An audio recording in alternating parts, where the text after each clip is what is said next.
Okay. To you, Graham, with funding cuts looming, how could sports teams and societies save money? Well, there's a number of things they can do. Conversely, they can also create money by raising more funds within their own societies and sports teams. For example, football, I think it would be similar with hockey, rugby. They hold a big catchment of players. So by raising their own funds, they can help with any cuts that may be necessary. I think there's a lot of money is spent on kits, especially I know from my experience, every year new kit is bought. So I think if there's a kit that's standard that maybe the union can provide, or something which is accessible and cheap for sports teams to get into, I think that would be better to have an ongoing kit that they can keep reproducing, rather than going to find a new sponsor, struggling to find a cheap alternative to their kit dilemma. Found out myself. Laura, how are you going to make societies equal to sports teams in terms of popularity, time put in, varsity, and publicity? I've had a few thoughts on how Freshers Week is conducted, in the way that societies are always, in my experience, have always been put up on the second level of the union. And although, the sports teams are the biggest representation in this university at the moment, I think that there needs to be, just as an idea, a bigger platform for the societies to show themselves. So maybe giving the societies their own day, their own time to shine, rather than being confounded by all the sports teams alone. I also think that they need more. So they need more involvement in things like scrappies and colours. They need to have more input and more awards given to them. Maybe there needs to be more publicity towards scrappies and things where it is always indicated towards the sports people, but why can't it be given to the societies who might have an interest in sport as well? Okay, my point would be similar to Laura's that she first touched on. The way that the sports and societies, the bigger one, seems to get more recognition. So by changing the layout and the space within the SU and how it's dealt with, you can have, say, all the bigger sports teams sort of towards the end, because people know they exist anyway.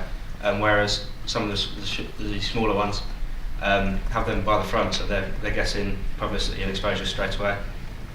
Rather than everyone just going straight to, say, the football, the rugby, the netball, hockey, go to some of the smaller ones first. Okay, thank you. This question to you, Liam. The university and building. Sorry. Graham. I said Graham. Stop interrupting me, okay? The university are building a new sports centre. How involved do you think DSU are, or would you like DSU to be in the running of this? At present, I don't actually know how involved they are. However, as it will be something that will benefit the sports union, the students' union, I believe they should take as much, get involved as much as they possibly can, to ensure things such as fees for the sports centre be kept to a minimum, which would then help as many people go to that sports centre, and then obviously then take up sports as a result of that. Through being on student council, I know that there's been some involvement by the DSU. I don't know how far it extends, but the involvement I've seen so far has been positive in the way that it's pushing the new bill to go forward.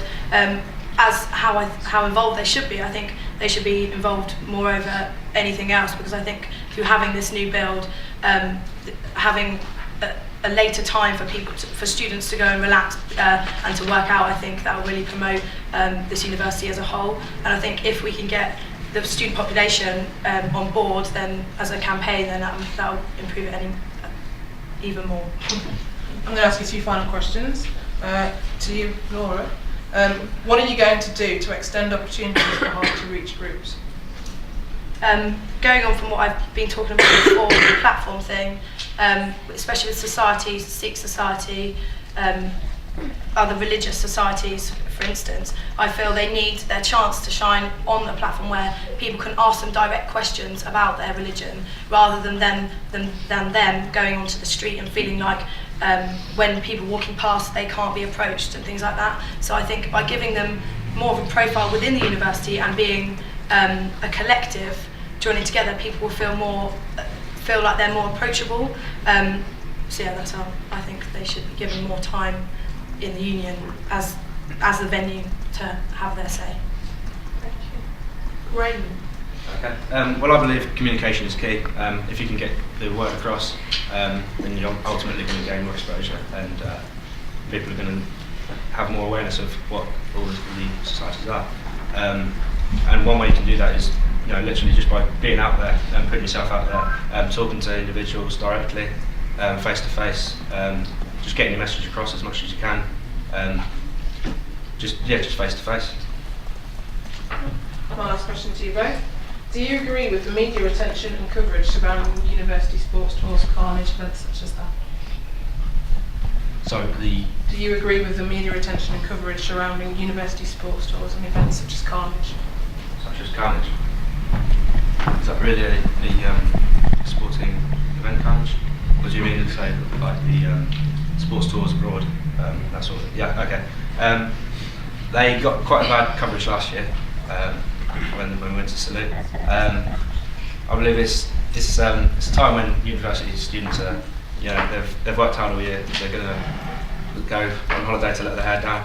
I do believe at De Montfort University we actually conduct ourselves very well.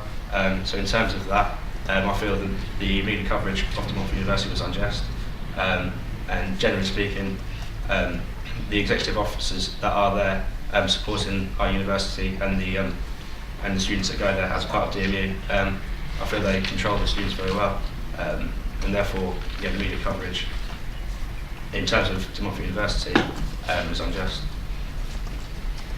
I think the media coverage is just in a way, especially considering the people who are living where we're going on tour. However, I think as a collective, as universities, I think we're bringing so much money and economy to their place of stay. So I think it is unjust in that sense that we're bringing so much money towards them. Maybe other universities need to reconsider the way they conduct themselves on such tours. But I think, like Graham said, I think De Montfort, it was unjust in the way they were promoted.